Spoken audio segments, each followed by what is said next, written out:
Dear students, welcome to the Vyoma IAS. I am Deepak Kumar. I'm here to discuss about essay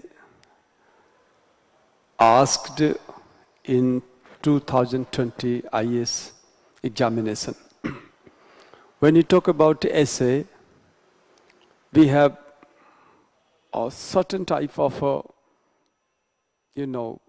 unclarity in our mind. Whenever we talk about essay, we think that essay is something very special. Of course, this is very special. Whatever work there are in the world, each of the works is very special, very special. So when we talk about essay, this is also very special thing. And it becomes very special because the marks in essay is 250. That makes the essay paper very important. The other paper has also very much weightage, but essays has a certain type of weightage. If you are very skilled in linguistic things, because essay, there is perception that essays should be written with so much current data. So it's not necessary to use so many data because the paper of 2020 has proved that you don't need to put so many data, you don't need to put the things with others stress. You don't need to stress otherwise. You need to have your specific way of thinking. You need to have an enlightened way of thinking. If these things are with you, you can write very good essay. For instance, we can see here, normally the traditional essays are something different, what people think. I would like to talk about essay of this year. The essay was मनुष्य होने और मानव बनने के बीच का लंबा सफर ही जीवन है. So where are you going to put the data here? You don't need to put any data here. You need to have original thinking. You need to have very specific layer of thinking, the thought process. If you have thought process, you can do very good essays in this regard. मैं सबसे पहले हिंदी में इसकी चर्चा करना चाहूँगा. मनुष्य होने और मानव बनने के बीच का लंबा सफर ही जीवन है. यदि आप इसकी भाषा को देखेंगे और अंग्रेजी में है ये life is a long journey between human being and being human. आप देखेंगे मनुष्य होने और मानव बनने के बीच का लंबा सफर ही जीवन है. इस निबंध में तमाम एंथ्रोपोलॉजी, साइकोलॉजी, सोशियोलॉजी और हिस्ट्री तथा आपकी समझ, इन सारी चीज़ों को मिला के जो एक समुच्चय बनना है विचारों का, वो यहाँ पे मांग की जा रही है. तो सबसे पहले, जब तक आपके पास किसी भी मामले में क्रिस्टल क्लियर, सुस्पष्ट रणनीति, सुस्पष्ट विचार नहीं होंगे, आप में गहराई नहीं होगी, तब तक ऐसे निबंधों को आप नहीं कर सकते. वस्तुतः देखा जाए तो ये इतना आकर्षक निबंध है, इतना मूलभूत तथ्यों को इंगित करने वाला निबंध है कि आप आश्चर्यचकित होंगे. मनुष्य होने और मानव बनने, यहाँ शब्द है मनुष्य और मानव. मनुष्य जो शब्द है वो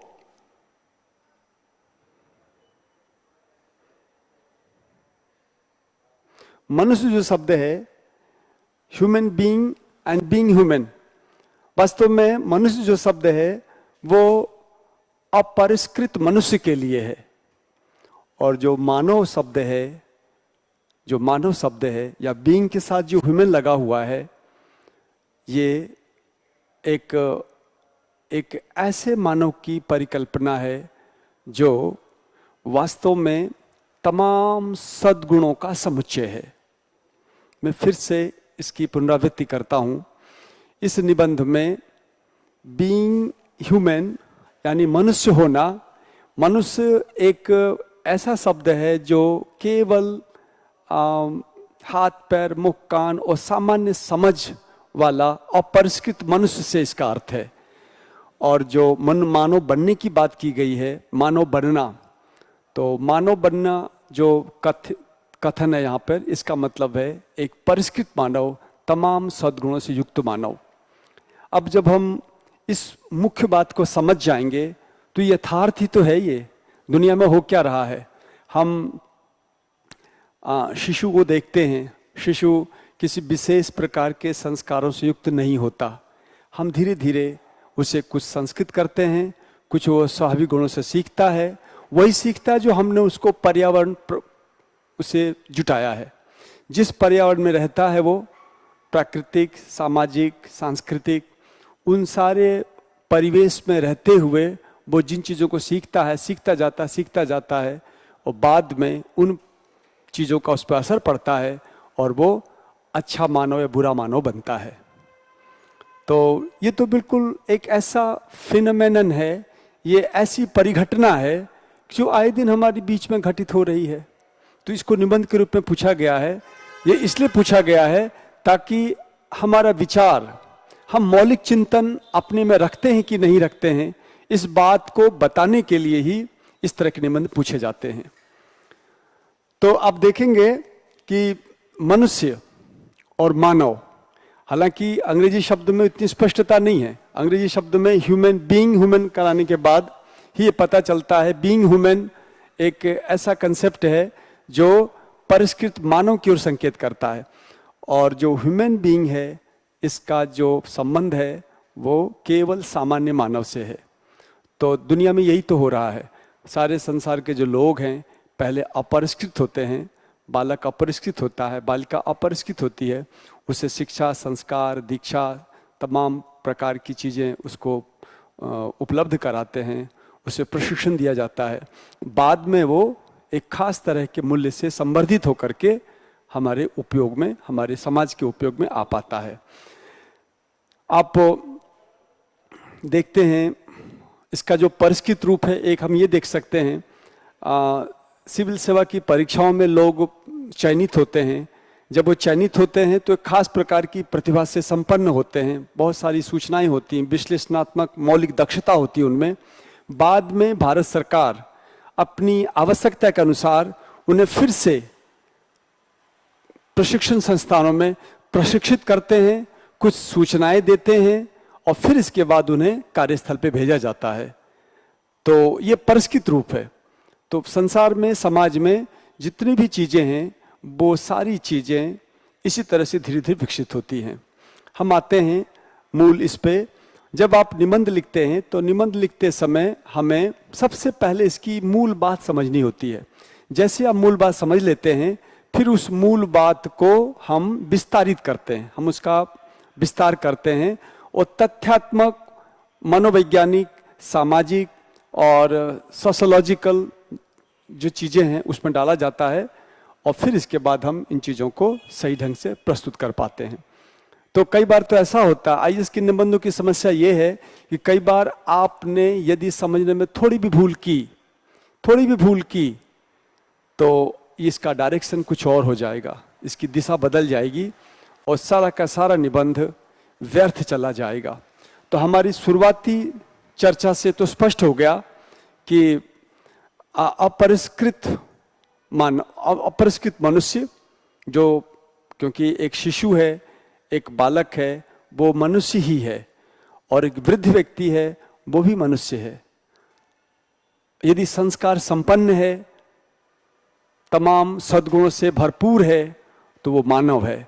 यदि वो संस्कार संपन्न नहीं है तो एक बायोलॉजिकल एक वो इकाई है, केवल मनुष्य है। तो हम इसका शुरुआत करेंगे। तो उसके शुरुआत करने से पहले मैं आपको इसी तरह से दूसरा निबंध देखते हैं, हम इसकी शुरुआत कैसे करनी है इसमें मैं बात करूंगा। और इसके बहुत सारे आयाम हो सकते हैं। हम जिस आयाम से इस निबंध को लिखने जा रहे हैं वो आयाम आप भी ला सकते हैं और उस आयाम को शामिल करते हुए किसी दूसरे आयाम के साथ भी आप इसे लिख सकते हैं। शुरुआत की जो बात थी वो ज़्यादा महत्वपूर्ण थी। बात यदि समझ में आ जाए तो बात की बातें हम अपने आप कर सकते हैं। दूसरा निबंध आप देखेंगे, दूसरा निबंध है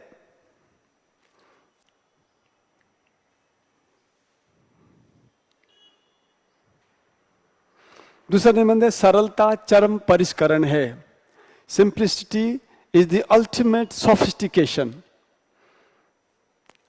सरलता चरम परिष्करण है। यह भी देखा जाए तो एक तरह से इतिहास तथा मनोविज्ञान और व्यवहार शास्त्र, जो व्यवहारिक जगत है, जो अनुभूत हो रहा है हमें, जो अनुभूति गम्य है, इन सारी बातों का एक समुच्चय है ये निबंध।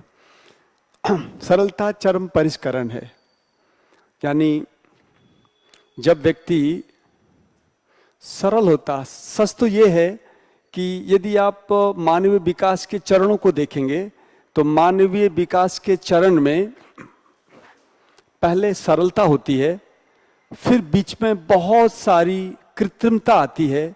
जब कृत्रिमता की अधिकता हो जाती है तो वापस वो बात सरल हो जाती है। संसार उत्पन्न हुआ, बहुत सरल था। आप वैदिक काल याद कीजिए, बहुत ही सरल जीवन था।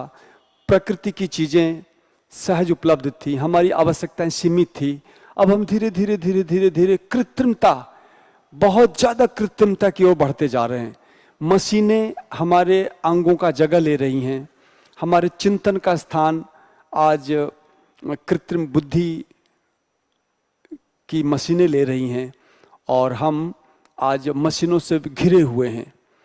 लेकिन जब इससे बहुत ज़्यादा हम संक्रांत हो जाएंगे, बहुत ज़्यादा हम इससे भर जाएंगे, तो फिर से हमारी जो शुरुआत होगी वो फिर से शून्य से होगी। हम फिर से उस चीज़ों को पसंद करेंगे जो चीज़ें हमारी आरंभिक जीवन में थीं। तो आप देखेंगे कि कैसे व्यक्ति अपने जीवन को समुन्नत करता है और जब सबकी सीमा होती है और फिर इसके बाद फिर से वो वहीं से आरंभ होता है। एक समापन के बाद फिर से आरंभ होता है। जीवन तमाम कृत्रिमता और विचित्रता के साथ आगे बढ़ती है। जीवन नष्ट हो जाता है और फिर से वो वापस उत्पन्न होता है या फिर से वो प्रारंभिक इकाई की तरफ आता है। तो यहाँ जो भाव है सरलता चरम परिष्करण है। एक चीज और देखेंगे, जो व्यक्ति जितना महान होता, इसके उदाहरण बहुत सारे हैं। जो व्यक्ति जितना महान होता है वो उतना ही सरल होता है। आप महात्मा गांधी को याद कीजिए, भगवान बुद्ध को याद कीजिए, आप श्री राम को याद कीजिए, आप नानक देव जी को याद कीजिए। ये सब के सब लोग इतनी बड़ी विभूति होते हुए भी कितने बाल सुलभ गुणों से विभूषित थे। देखिए, चरम परिष्करण, चरम अल्टीमेट सोफिस्टिकेशन। नानक देव जी अंतिम परिष्कृत योद्धा थे। नानक देव एक परिष्कृत ज्ञानी महान विभूति थे और उसमें क्या थी? सरलता थी। भगवान बुद्ध अत्यंत परिष्कृत व्यक्तित्व थे और उस व्यक्तित्व हम क्या देखते हैं? सरलता देखते हैं। जब अंगुलीमाल डाकू उनसे कहता है कि ऐ रुक, तू कहां भागे जा रहा है, तो भगवान बुद्ध मुड़ के कहते हैं, मैं कहां भाग रहा हूं, मैं तो रुका हुआ हूं, भाग तो तुम रहे हो। इतनी सरलता। और अंत में वो जो तस्कर है, वो जो डाकू है, उनकी शरण में आता है। तो आप हृदय से जब एकदम सरल होते हैं तो वास्तव में आप महत्ता को छू रहे होते हैं। तो वास्तव में जो जितना पहुंचा हुआ व्यक्ति होगा उसका जीवन उतना ही सरल होगा। जो जितना स्वस्थ होगा वो उतना ही मूलभूत चीजों का सेवन करता होगा और जो जितना कृत्रिम होगा वो उतनी ही उसके व्यवहार में, उसके खान पान में, उसके काम धाम में, उसके रहन सहन में कृत्रिमता होगी। जो जितना जालसाज होगा वो उतना ही ज़्यादा उलझा हुआ होगा। जो जितना सत्यवादी होगा, जो जितना महान होगा, वो उतना ज़्यादा सदा सरल और स्पष्ट होगा। तो हम व्यवहार में देखते हैं ऐसी चीज़ें हैं। तो इस प्रकार से मेरा ये कहना था, इन सब का सारभूत बात, सारभूत कथन ये है मेरा, ये जो निबंध पूछे जा रहे हैं 125 अंकों के, क्योंकि आपके पास 4 निबंध सेक्शन ए में आ रहा है और 4 निबंध सेक्शन बी में आ रहा है। सेक्शन ए के जो निबंध है वो पूरी तरह से अमूर्त प्रकृति के हैं। सेक्शन ए से ही जो 4 निबंध है उनमें से 2 की चर्चा मैं आज कर रहा हूं। आप देखेंगे कि इन दोनों निबंधों में अमूर्तता है, और अमूर्तता इतनी है कि पहली बार शीर्षक को पढ़ के स्पष्ट पता ही नहीं चलता है कि ये पूछा क्या जा रहा है। लेकिन थोड़ा सा संकेत मिल जाए आपको तो हो सकता है आप इसको आगे लेके बढ़ सकते हैं। तो ये प्रायः सुना जाता है कि आईएएस की परीक्षाओं में आपको बहुत बेहतर ढंग से आंकड़े डालने होते, ये करना होता, वो करना होता। इसकी कोई आवश्यकता इतनी नहीं है, खास करके अमूर्त निबंधों में। अमूर्त निबंधों में आपकी भाषा परिष्कृत हो, अमूर्त निबंधों में आप अपने ज्ञान के या किसी भी विधा के उस स्तर को स्पर्श कर रहे हो जिस स्तर को वो स्पर्श कर रहे हैं, परीक्षक स्पर्श कर रहे हैं, तब जाकर आपका निबंध गुणवत्तापूर्ण हो पाता है। और इसके लिए हमें पहले बेसिक बात जाननी होती है, मूलभूत बात जाननी होती है कि इसका आशय क्या है, इसकी दिशा क्या है। जैसे ही दिशा पता चल जाती है तो इसकी दिशा क्या है, सरलता चरम परिष्करण है। अर्थात जो सहज होता है, जो सहजता होती है, वो वास्तव में प्रारंभिक स्तर की लगती है, पर जो उत्कृष्ट है उसमें भी उसी तरह की सरलता पाई जाती है। न केवल वस्तु में अपितु व्यक्ति में भी ये सरलता पाई जाती है। इसलिए हमें इसके मुख्य बात को समझ के और फिर इसमें जाना चाहिए। मैं इससे पहले वाले निबंध को यदि मैं देखूं तो मनुष्य होने और मानव बनने के बीच का लंबा सफर ही जीवन है। इसको यदि हम व्याख्यायित करें तो हम इसको इस तरह से कर सकते हैं। तो निबंध में, जैसा कि मैंने कल आपसे चर्चा की थी, निबंध में सबसे पहले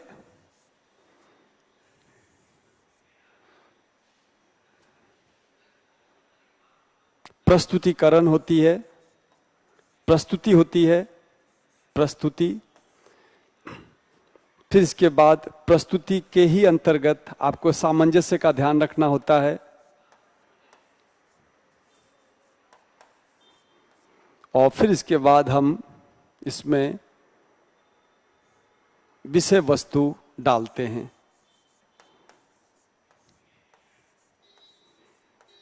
ये हम विषय वस्तु इसमें डालते हैं। अब प्रस्तुति में शब्द शुद्धि है, वाक्य शुद्धि है, विराम चिन्हों का प्रयोग है, वाक्य विन्यास है, शब्दों का समुचित चयन है। ये सारी बातें प्रस्तुतिकरण में हम लिखते हैं। और सामंजस्य में हम विषय वस्तु और अपनी शुद्धता को लेके, अपने बौद्धिक प्रक्रिया को ठीक से इक्विलिब्रियम वे में एक समायोजित ढंग से हम प्रस्तुत करते हैं। तब जाके निबंध में वो रिदम पैदा होता है, उस निबंध में एक गीत पैदा होता है, उस निबंध में एक तारतम्य इतना सुंदर दिखता है कि जिससे परीक्षक प्रभावित होता है। तो इस तरह की चीजें होती हैं। जब हम लिखने चलते हैं, ये तो निबंध में इसकी एक विशेष प्रकार की चीज हो गई, लेकिन जब आप इसको लिखने चलते हो प्रस्तुति में, जैसा कि मैंने बताया, शब्द शुद्धि ध्यान रखना है, वाक्य विन्यास ध्यान रखना है। ये चीजें निबंध लिखते जाएंगे और आप ये तत्काल निकलता जाएगा। शब्द शुद्धि आपको प्रैक्टिस करनी पड़ेगी तब हो पाएगा। वाक्य विन्यास आपको बहुत ज्यादा प्रयास करना होगा, बार बार लिखना होगा, तब आ पाएगा। चिन्हों का प्रयोग आप तब कर पाएंगे जब आप चिन्हों को जानें, समझें और फिर इसका अभ्यास करें। चिन्हों का प्रयोग। और इसी तरह से जब आप आगे बढ़ते हैं तो आप समझ पाते हैं कि शब्द सीमा क्या है, शब्दों की, निबंधों की, और उस शब्द सीमा को कैसे अपने विचारों के अधीन बांधना है, अपने विचारों को शब्द सीमा में कैसे बांधना है। जैसा कि इसमें आईएएस के निबंधों में एक खास सुविधा ये दी जाती है कि निबंध 1000 से लेके 1200 शब्दों के होते हैं। तो इसका मतलब काफी प्रचुर संभावना रहती है कि अपने समायोजन ठीक से कर सकते हैं। आप 1000 शब्दों तक जाइए, इसके बाद 10.5 1100 शब्द आते आते आपको अपने को रोकना है और 1200 से पहले आपको इसको समाप्त करना है। तो ये अच्छी बात है कि आपको शब्द सीमा की कोई बाधा नहीं है, बहुत खुल के आप चीजों को ले सकते हैं। और सामंजस्य एक अंतःक्रिया है। सामंजस्य जो चीज है वो वास्तव में एक मानसिक और बौद्धिक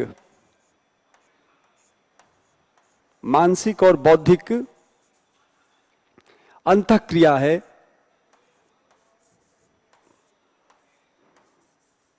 मानसिक और बौद्धिक अंतःक्रिया है जिसे आप निबंध लिखते समय आपके दिमाग में चलता है ये। और विषय वस्तु जो है वो आंकड़े हैं, नए नए विचार हैं, नए नए विचार हैं, आंकड़े, नए नए विचार, और साथ ही साथ जो आपके निबंध लेखन में जो कोई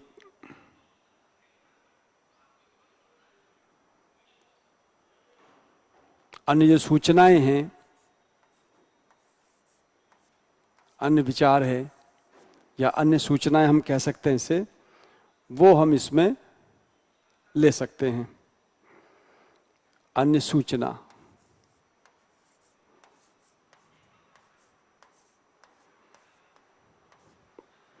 ठीक है ना। इस तरह से शब्द शुद्धि, वाक्य विन्यास, चिन्हों का प्रयोग, शब्द सीमा का ध्यान रख के मानसिक बौद्धिक अंतःक्रिया जो होती है, जो तदनुकूल हो, अर्थात जो हमारा श्रोता है, जो हमारा परीक्षक है, उसके बौद्धिक स्तर के अनुरूप हो, और फिर हम उसमें जो आंकड़े, नए नए विचार और अन्य सूचनाएं डालते हैं, उन सब का आपस में समायोजन होता है, इसके बाद कुछ हो पाता है। तो इस तरह से इन बातों को ध्यान में रख करके हम आगे उस पे आते हैं। तो इसे देखिए आप। अब जैसे निबंध हम शुरू करते हैं, जैसे हमारा पहला निबंध है मनुष्य होने, और पहला निबंध मनुष्य होने।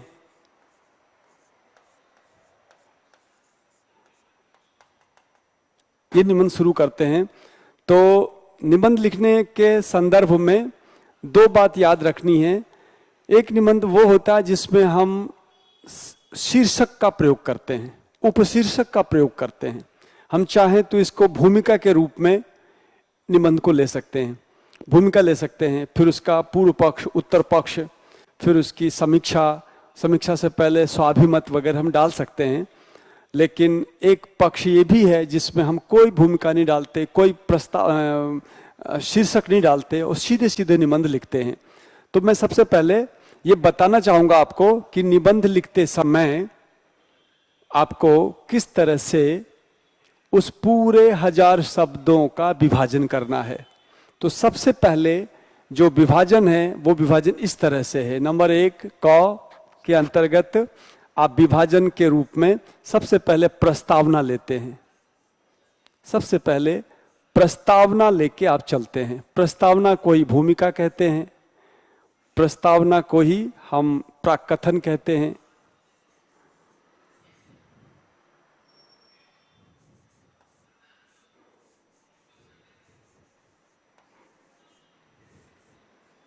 इनमें से कोई भी एक जो है ये क के अंतर्गत आएगा। और ये जो होता है ये 20% होने चाहिए पूरे निबंध के, 20%। 1000 शब्दों का है, इसका मतलब इसे 200 शब्दों का प्रस्तावना हम कर सकते हैं। 20%, 10% 100 शब्द, 20% 200 शब्द या 150 शब्द। तो हम इसमें जो है कम से अधिकतम 20% और 15 से 20%, ये आपकी भूमिका होती है। और भूमिका की शुरुआत कैसे करते हैं? तो भूमिका की शुरुआत 3 चीजों से कर सकते हैं। भूमिका की शुरुआत आप या तो परिभाषा से कर सकते हैं,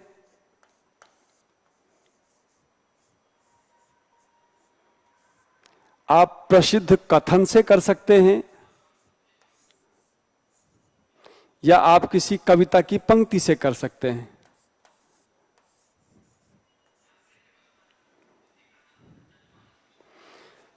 ऐसा निबंध है जिसमें कोई शीर्षक विशेष पर आपसे व्याख्या की व्याख्या से अपेक्षा की गई है, तो वहां पे उस शीर्षक की परिभाषा से हम शुरुआत कर सकते हैं। या फिर हम किसी के कथन से, बहुत माननीय और सर्वमान्य व्यक्ति की जो परिभाषा है, जैसे महात्मा बुद्ध के कथन हो, गांधी जी के कथन हो, सर्वोच्च न्यायालय के न्यायाधीश का कथन हो, या फिर बहुत बड़ी हस्ती जो प्राय सर्वमान्य हो उनका कथन हो, उनके कथन से हम चीज़ों को ले सकते हैं। या फिर हम किसी बहुत बड़े मनीषी या कवि की कविता से जो व्यापकता प्रदान करने वाली उनकी पंक्ति हो, उससे हम, और विषय से संबद्ध भी हो, उससे हम इसका आरंभ कर सकते हैं।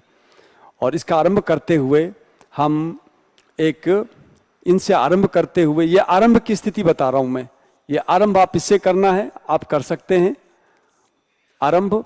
और फिर इसके, क्योंकि ऐसा कर लेने के बाद फिर हम बहुत ही सहज स्थिति में आ जाते हैं और जो हमारा टॉपिक है उस टॉपिक के इर्द गिर्द चलते हैं। इसके बाद जो निबंध लिखने का जो दूसरा इसमें जो क्रम आता है, इसके बाद वो है ख में आप क्या करेंगे? ख के अंतर्गत आप पूर्व पक्ष लेते हैं। पूर्व पक्ष या इतिहास थोड़ा सा लेते हैं आप संबंधित विषय का। पूर्व पक्ष में जो भी आपके पास मुद्दा है उसका पूर्व पक्ष, उसका आधारभूत पूर्ववर्ती सूचना का हम वहां पर संकलन करते हैं, उसकी चर्चा करते हैं, ताकि आने वाली जो व्याख्याएं हैं, आने वाला जो आपका विस्तार है, उसको आधार प्रदान किया जा सके। और अगले चरण में चूंकि पूर्व पक्ष है तो हम इसका उत्तर पक्ष भी प्रस्तुत करते हैं। उत्तर पक्ष से मतलब है, पूर्व पक्ष कह सकते हैं, इसके अलावा हम वर्तमान, ये हो गया उत्तर पक्ष। उत्तर पक्ष या वर्तमान, वर्तमान में क्या स्थिति है उसके बारे में हम यहाँ पे चर्चा करते हैं। ये आपका ग संवर्ग में इसको हम लेते हैं। और ये कितना होता है? भूमिका 15 से 20%, पूर्व पक्ष भी 20% तक जा सकता है, और उत्तर पक्ष भी आपका 15 से 20% तक जा सकता है।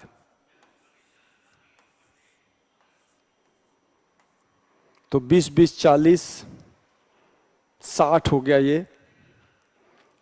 और फिर इसके बाद घ के क्रम में हम जो बात लिखने जा रहे हैं वो होता है एक तरह से स्वाभिमत। स्वाभिमत होता है ये। स्वाभिमत में आप लगभग 30% चीज, 30% जो है आप स्वाभिमत में शब्द खर्च करते हैं। 1000 शब्द का यदि निबंध है तो निश्चित रूप से आप 300 से 350 शब्दों तक, 300 से लेके 300 से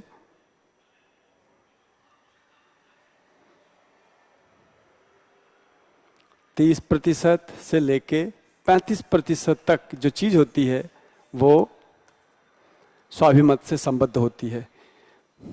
और जो अंग है, अंग का जो कैटेगरी है, उसके अधीन आप समीक्षा या उपसंहार प्रस्तुत करते हैं। समीक्षा जो है ये 10 से लेके 15% तक जाके आप समीक्षा को लिखते हैं सकारात्मक ढंग से।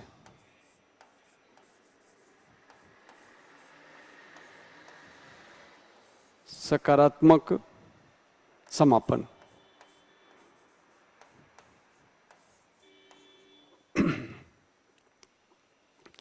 तो इस प्रकार आप देख सकते हैं कि निबंध लेखन में सबसे पहले प्रस्तावना, भूमिका,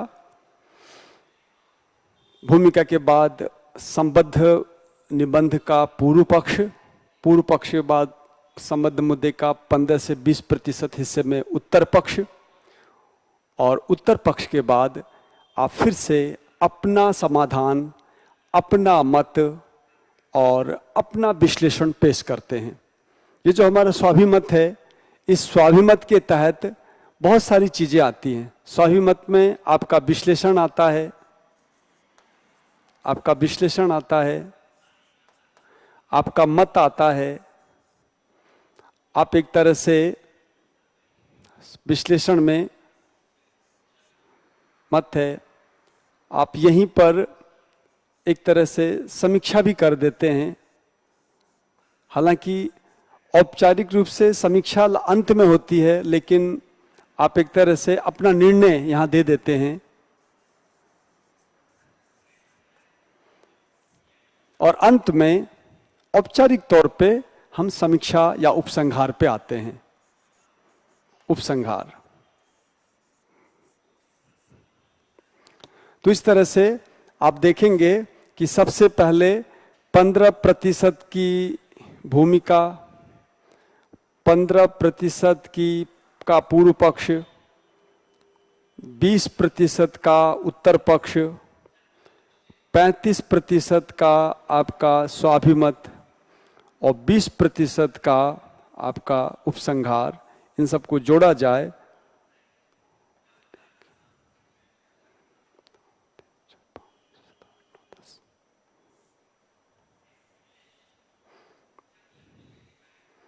ये स्थिति आपके सामने आती है।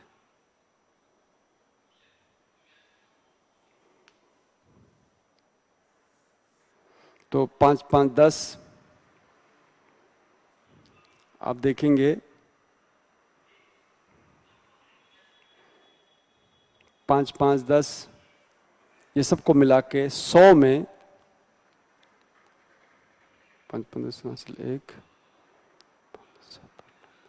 100% यानी 1000 शब्द का ये निबंध आपका तैयार हो जाता है। तो आप चाहें तो 15 लें, आप चाहें तो 20 लें, तो ये थोड़ा बहुत आगे पीछे हो सकता है। ये 5 अंकों का यदि आप 15-20 ले रहे हैं तो आगे चल के आपको अपने आप संयमित होना होता है। यदि आपने इसमें कम लिया है तो आपको समीक्षा के लिए ज़्यादा स्थान मिल जाता है। यदि आप समीक्षा के लिए कम स्थान ले रहे हैं तो इन चीज़ों को आप ज़्यादा महत्व देते हैं।